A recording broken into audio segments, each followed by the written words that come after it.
Hello, friends. Welcome back to Trade Show University. This is the podcast where you know you're going to get the best interviews, the best insights from industry experts. That's just going to help you skyrocket your ROI. That's what it's all about: is getting better results, getting more innovative, getting just doing things for the customer, for the audience. And I'm just really, really pleased to have on today an expert in the industry, someone who's been doing this for a while, is super innovative, and is going to be talking from the display side. Josh Rifkin from Flatworks Displays. Josh, welcome to Trade Show University. Really a pleasure to have you on. Hey Jim, thank you so much. It's exciting to be on the podcast and been following you for a while. And I'm just love talking about trade shows, and I know you do too. So Oh, I'm excited to talk about it. one of my favorite topics of all time. But for those people out there who are not familiar with Flatworks Displays, give people a little insight. Yeah, so we're based in San Diego, and we designed a flat pack system, like you said, tool free, easy to set up. We've got three unique parts to assemble a column, and you then connect those columns with slat wall or shelves. And our main goal is to mimic retail. So we want to maximize the back wall of your trade show booth and kind of open up the ability for your clients to enter the booth and give you also the ability to pack up the booth at the end of the show easily, because our crate is also your table and also your storage. So what we've done is we've designed parts that will actually pack into a very small crate, and then that then becomes your table. We can seal it with an SEG frame, and you then have the ability to pack up right away. So what we're trying to do is we're trying to reduce the overall expenses of exhibiting at trade shows, and that goes with storage fees, labor setup, which you can do on your own, but usually you have to get some labor at some point, whether it be in New York or Boston or some of those Mm, cities. yeah. Wow. Very cool. There's a lot there. We Innovation. got a lot of benefit points, but yeah, Yeah. no, But I mean, it was all about solving problems yes, that companies are having, and now some that we didn't even realize were coming with the inflation and all that, the rising costs, and just eliminating headaches. So that's yeah, cool. That's yeah, cool. So, but yeah. you have been busy. You have just been all over the place, and you guys, I know you guys serve a ton of different industries. What I want to talk about today is really some success stories and some Hmm. innovative things, and maybe some trends that companies need to be thinking about, whether you're an exhibitor or even a show producer. What's happening out there? So tell us, what's one or two things that you see out there that are happening that you are really excited about. It's interesting. I mean, I have some larger clients that are now branching out into a lot of different verticals and testing a lot of different trade show, like from the gift industry to the pet industry. I mean, there's a lot of crossover. But then there's other companies that are going, I'm only going to do one or two. It's interesting. And when they do, they're leading forward with like their best foot. They're going to go into a 20 by 20 island or get that better space. And it's amazing because I have some clients that have kind of graduated from, your pipe and drape with like pillowcase graphics and a table. And once they've made that decision to find a better position and upgrade their configuration and go with a booth like ours or even other ones that's going to have open entry and more flow, they've just reported amazing ROI. I mean, people walk by and go, I didn't even know you're here. Like, where have you been? So, I think it's probably, I mean, I do see a lot of people deciding to move into a larger space and commit to maybe less shows and do it right. But that said, I mean, we do have some larger clients that are really branching out to try and kind of test a lot of different verticals. We've got one sock company that went to the pet show, they went to the gift show, they went to Magic, they went to, I mean, I wouldn't be surprised if they go to the, like SEMA car show. Oh They're yeah. just testing it all out. So, and I give feedback to our clients as I go to these other shows, like say Natural Products Expo West. There's a lot of room there for companies that are not just food, that are, they have to be natural in order to be at that show. But I definitely love to give feedback as I get into these different markets, whether it be restaurants or even guns. I mean, we've done, the SHOT Show. Hmm. There's definitely there's a lot of opportunity out there, but you have to be careful. You can't spend your entire budget on testing all these markets. But it really depends on the client. It depends on, what their budget is. And I think what we've tried to do is try and reduce the cost for each of those shows so that they can do more shows or do a bigger booth. Hmm. That's a big decision to It go is. up into the next booth, but it's great to hear that a bigger space can sometimes mean a bigger ROI, even though it's scary It because is. the investment up front, not just, okay, I need to fill this space. Okay, so I need a bigger display. I need to figure out what I'm gonna put in here, but the actual cost of the booth space itself could be a little daunting or a lot daunting for a lot of companies. Yep. But if you think about the number one, I remember McDonald's, Ray Kroc, the founder of McDonald's, I remember he was giving a talk one time, I think it was to a college class, and he said, okay, what business are we in? And everyone's like, oh, fast food. He's like, no. Well, restaurants? No. He goes, we're in the real estate business. Hmm. And you think about it, where do you see McDonald's? You see them on the busiest intersections in the busiest parts of town. You do not see them in the middle of rural areas. They Yeah. are they're in airports, they're in, that's where you find them because that is where the opportunity lies. So for I guess the people's wheels spinning about Yeah. maybe it's time to move up to a different spot. Oh, that's fantastic. It really has been. I mean, the response from multiple clients in different verticals once they've gone to that island setup or gotten to a main aisle and decided to upgrade and really get that product up there and in some cases, we've been a part of a rebrand. So they've done a complete rebrand as they're launching this at the same time. So big investment for sure. But man, the ROI has been incredible. Another thing you said about verticals, a lot of times if we're thinking about different verticals, yeah, you say that could be scary and you have to do your research, you have to do your homework. But Yeah. sometimes you could be the only person in that with your type of product or service at this new show Yep. because no one's thought of that vertical yet. And so now all of a sudden you are standing out, and it may be a complete whiff, but it might be a home run. So doing your homework is definitely going to make a lot of difference to see which show and which vertical you go after. There are so many shows. It's just incredible. I mean, I have clients that do these bigger shows. They do the pet show, whatever vertical or specific category of product they're in, Yeah. but they're also going off and doing the Ace Hardware show and the True Value show and the Mid-State show and open houses for retailer shows.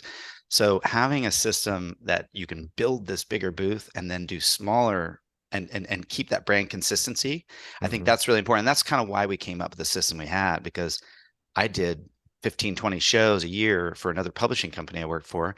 And we had one really good booth and all the rest looked like a science fair. So having something that stays consistent and allows you to kind of planogram and be quick and open up that booth space so that you can actually converse and bring your clients in or your prospects from the aisle. I think that's important. Yeah. So for those companies that are looking to maybe rebrand or they're looking to go to a new show or maybe they're like, yeah, we need a new booth. We've been living with this the same display for several years now. It's time to do something new. Where do they start? What questions should they be asking? I think it really depends on the type of product they have. I mean, if Okay. you've got like a limited number of SKUs and you're launching, I think a large back graphic is great, and then highlight, a smaller segment of a product offering. But you do want to emulate retail. You want to see the retailer needs to know, hey, this is what it's going to look like on a peg or on a shelf. So I I would always say, and we do this a lot with companies that have maybe 30, 40 SKUs. We'll say like, here's our booth, and we can kind of flank each side with merchandise and say shelves or slab wall. And then in the middle, let's go with some sort of SEG or pillowcase graphic, something affordable that will then give you that big brand representation and highlight that one product or your one key part of what you're trying to convey at the show. And then from there, which is really nice with our system, is that you can then remove the 8x8 and then add in more structure to kind of build out and kind of grow. And so it really depends. We do focus on product based businesses. So if you're, and when people come to me and say, hey, I've got a technology company, pharmaceuticals or whatever, and I have no product at all, I'm like, you really shouldn't be talking to me, but I can definitely refer you to someone else that has more of an environmental um, um, booth space that's just going to be conducive to, more meetings.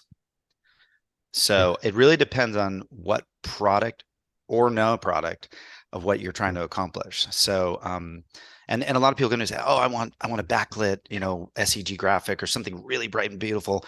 Sometimes I think it dilates your eyes and detracts from a company that has a lot of different SKUs. So with a company that has only, 5 to 10 to 20 SKUs, maybe that's great. So I like to guide people in determining first, like, A, what's your budget?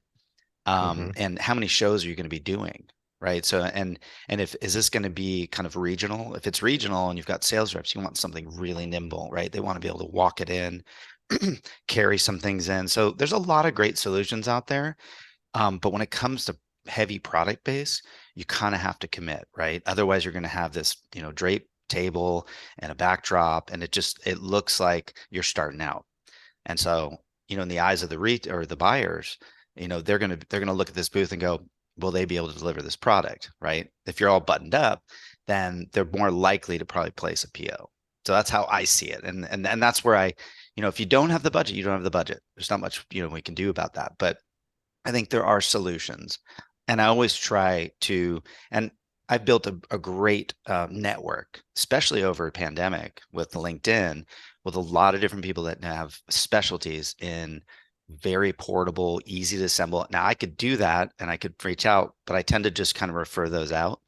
And so it's really nice because we get this reciprocal kind of relationship where someone needs a Millennium Falcon, something custom, real big and crazy.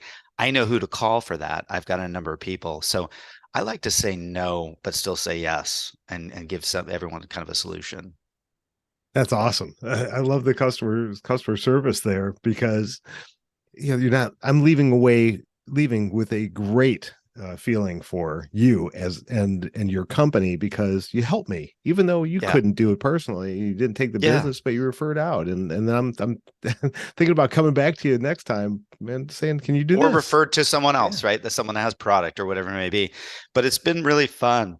And I think, the silver lining of the pandemic was we all got to think about how do we want to do this better. And now coming back into it, everyone's budgets might be a little bit different, but it was really fun to just kind of we've created some great partnerships. I mean, I actually we don't do full logistics for our clients. Like we've developed a system that is compact that you can take on your own, but some people don't want to do anything. So now I've got partners on the East Coast and West Coast where I go, I'm going to sell this booth. They'll handle the pre-flighting and the shipping and everything else, even and it is less money than it would be if you had this big giant booth. But again, I want to be able to give the full service, even though we can't. So it's important, especially with these larger customers, because they buy these big booths. And the nice thing about having a big booth that can be modular and go and very configure into smaller booths is that they're going to be doing 8 to 10 to 12 to 14 shows, and they have all these different configurations. And if they don't have the setup internally to be able to pre-flight these and do all the things they want to do, they need a partner that can do that. So we have multiple partners that can help out with that. That's great. And everyone's thinking about efficiencies right now. They're thinking about cost savings as costs continue to rise. So how do what let's talk about that. Yeah. What solutions are out there? Maybe it's, from your company or some other things, or what questions, I guess that's the thing, is what questions should they be asking to find the right solution for them when it comes to cost savings? So maybe whether it's a small company or even a mid-sized company. Sometimes rentals are the way to go if you're only doing one show. You know, if you're doing 2 shows or 3 shows or 4 shows, and you really want to look at buying something that you can reuse, right? Because you're investing in the future. But as a small company, maybe you don't know if trade shows are for you, right? Hmm. So I do have some companies that I refer that do great rentals. It just has to make sense. And it really comes down to budget, and it comes down to what your plan is for the year. So those are the things I usually ask. It's what type of shows are you going to? What type of product or not product Do you need AV? Like there's so many options, right?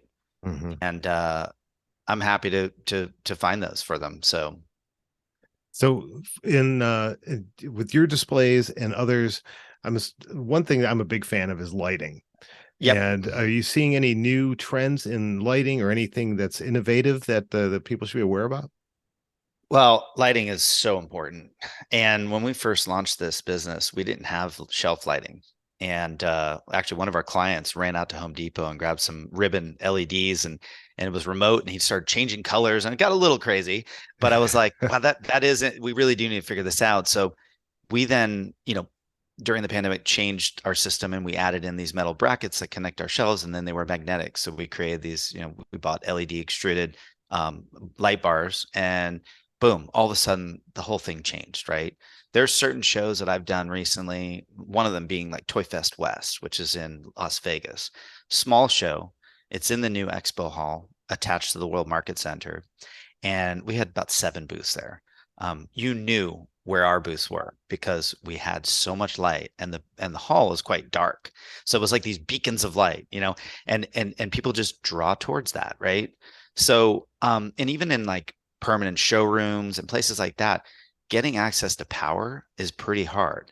So I think finding a way to access one power supply in your booth space and being able to daisy chain and connect those, that's really important. And to be able to hide that within the structure is also as important.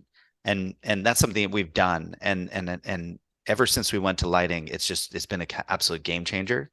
That's just functional lighting, right? You've got directional lights, arm lights that can, they do a decent job. But I think if you're ever displaying with shelves, you have to have a light under each one because the shadow cast is just it you have to have it. Mhm. Um, and I remember this with the company that I worked with. It was a publishing company with this beautiful artwork, puzzles and games, and all these amazing master artwork from all the different museums. And we did that one show really well. And then we would go to these other shows. And we had no lighting. It's like going to a museum and having no lighting in the museum, Oh, right? yeah. So I see this at retail. I see it in showrooms where there's that lack of light, and it's very important. Now, as far as additional lighting out there, things I've seen that are innovative, I mean, there are great LED lights and things like that where you can really get that marquee sign up high. And we've been working with a couple of companies to do that, to get that bells and whistles to really attract people from afar. I saw one recently for a company, Night Eyes, and I had a lot of clients like taking pictures, like, "Hey, can you do this for me?" And so we do have a few companies that do that really well. So that's not a functional light, but it's more of a marquee to kind of attract people because everyone's fighting for real estate, whether it be up in the sky with like hanging banners. And Mhm. some of these shows I go to, I'm like, I mean, it's almost not worth it because the rigging costs, they're so high, Oh, yeah. right? You can buy a hanging banner for, let's just call it 2 grand, and it's going to cost you the same amount just to rig it every time.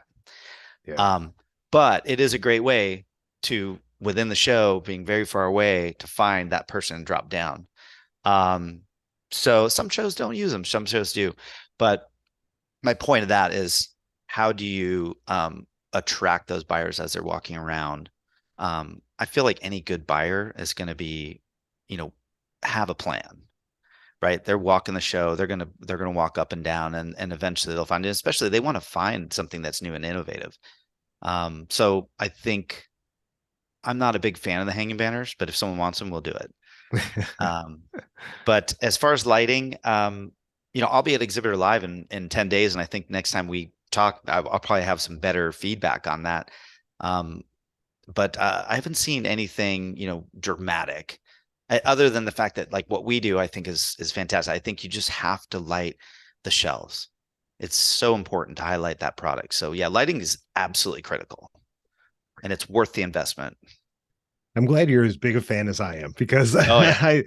I my heart goes out to the little 10 by 10s Hmm. because they make up probably 80% of a lot of these bigger shows. And you walk down and it's just kind of sad. There's Yeah. no life, there's no movement, there's no motion, there's no excitement.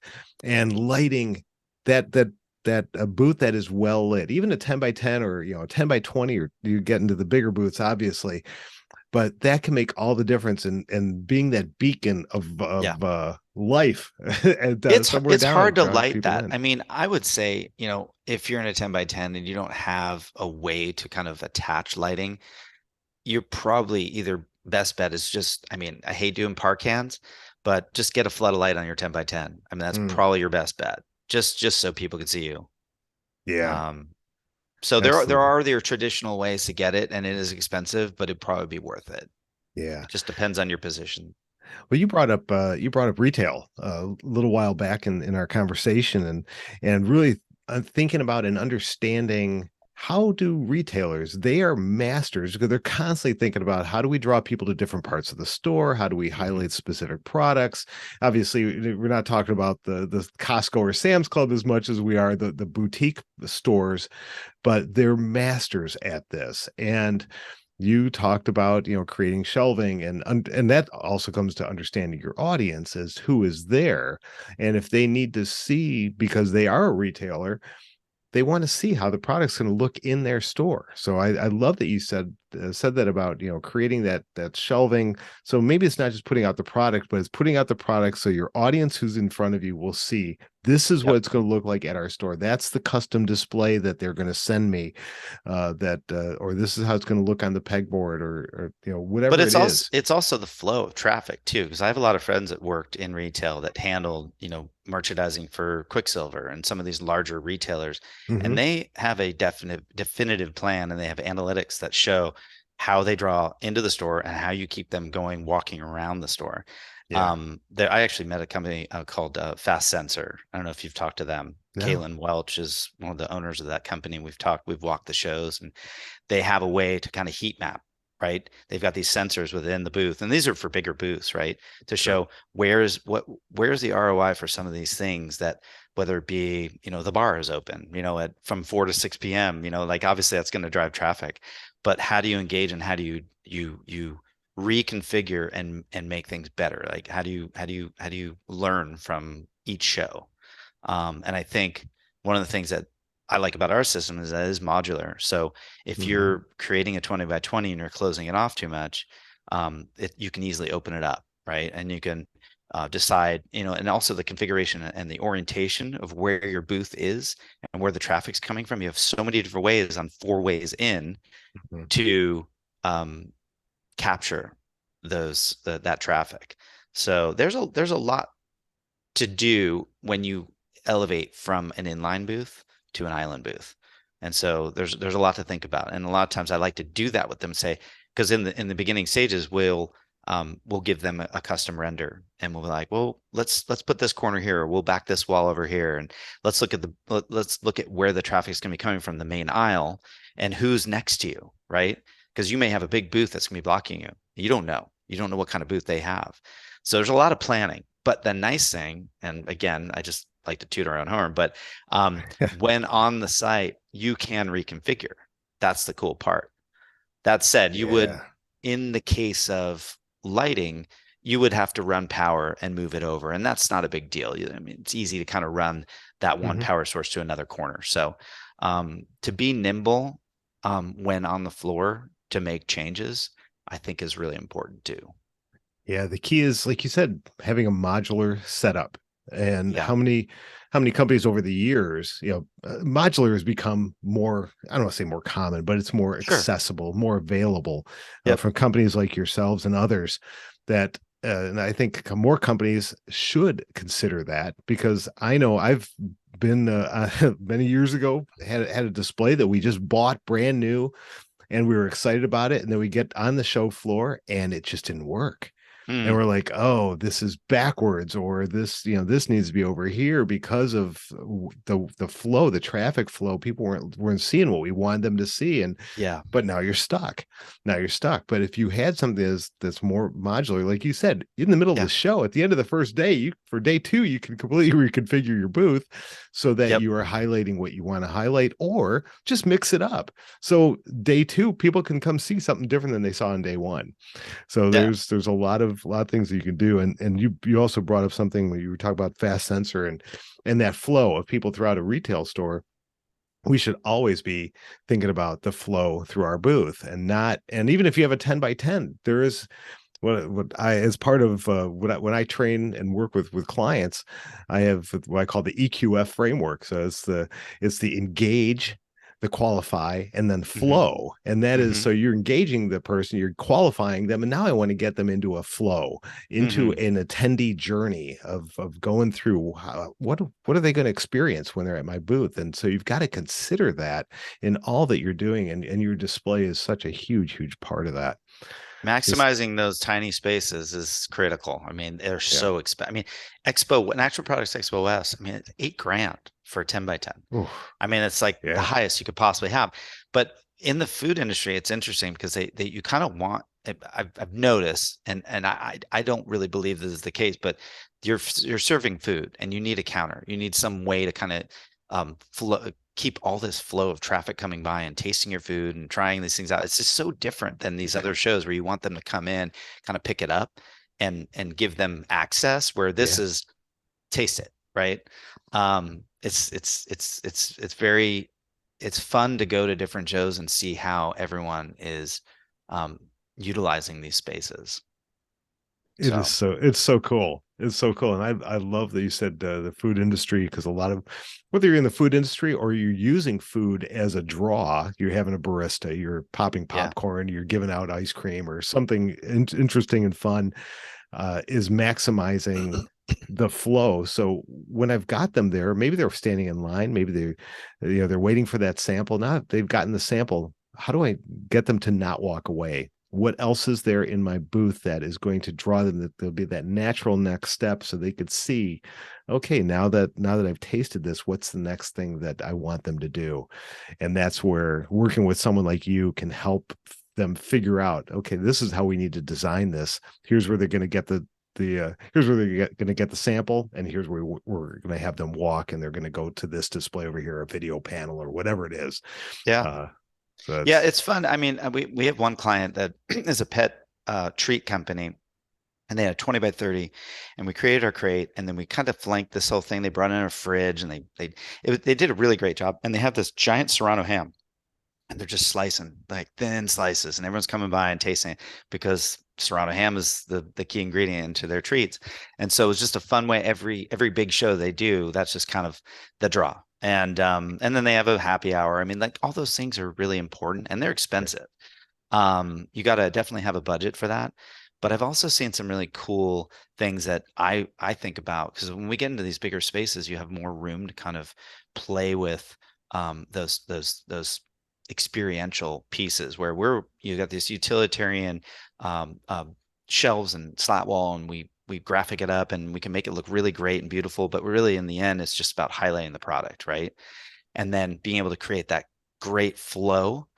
I was at the NAM show, which is the musician like musicians, right? I, yep, in Anaheim, and I was walking by this one booth, and they were from, I think, Mexico, a company called Cream Guitars, and they had this beautiful like velvet gold throne chair, and then around it there was four black mannequins holding the guitars, and on the head was these amplifiers, and they had like pink, like looked like blood just dripping down, and it was just so glam and so bright and neon, and it was just so, and so everyone was sitting in this chair and taking pictures with the Cream Guitar logo on the back, and it was so compelling, and everyone wanted to sit down at it.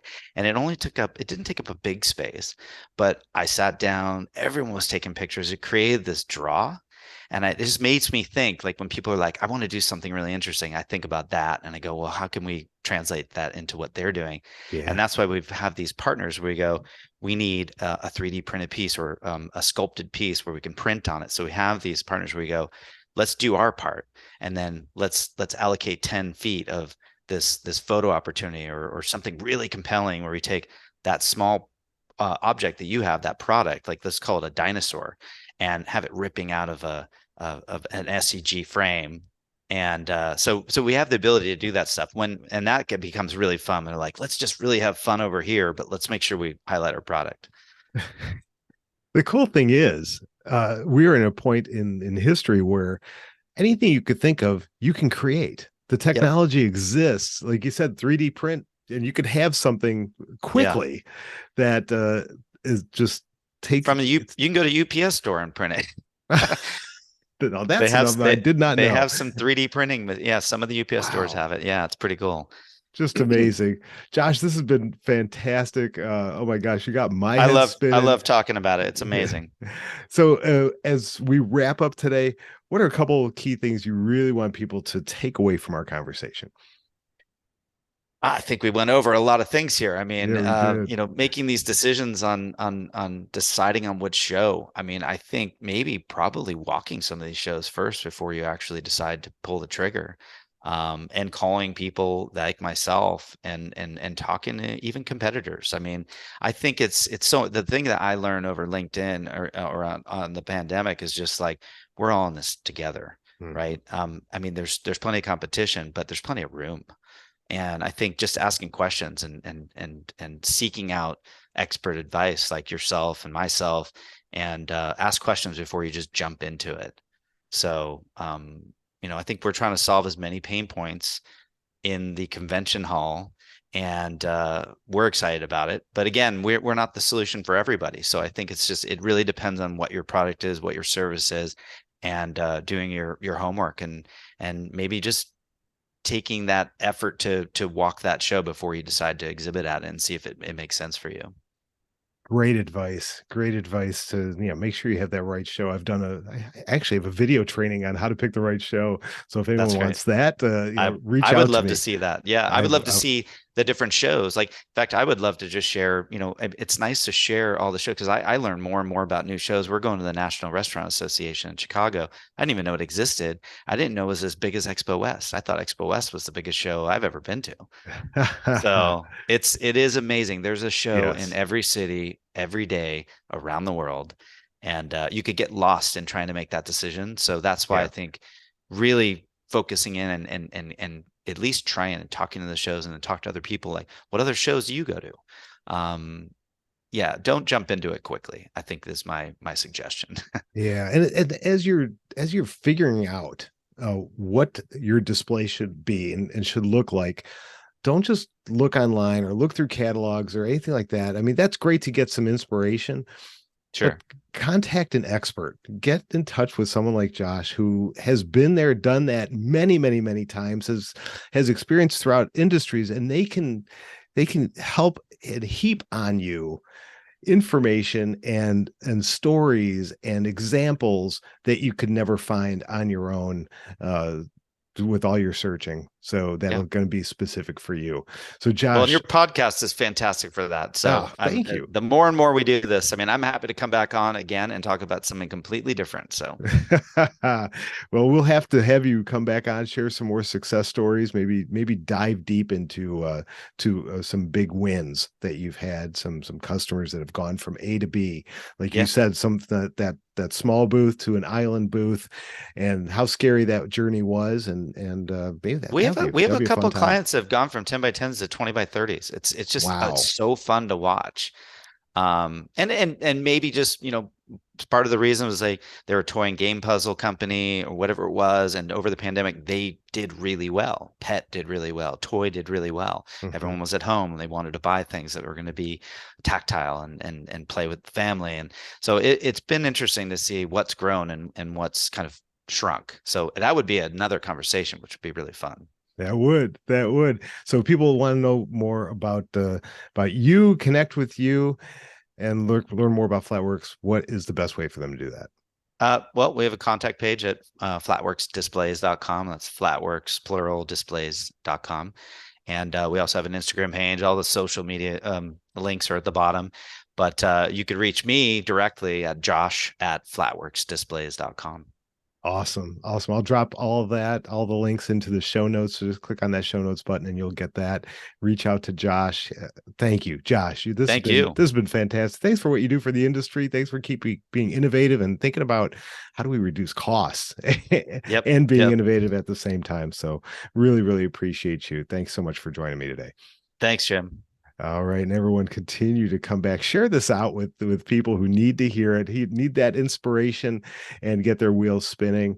And make sure you're not missing an episode here. So make sure you're subscribed. Keep coming back here to campus each week. Trade Show University. We'll see you next time.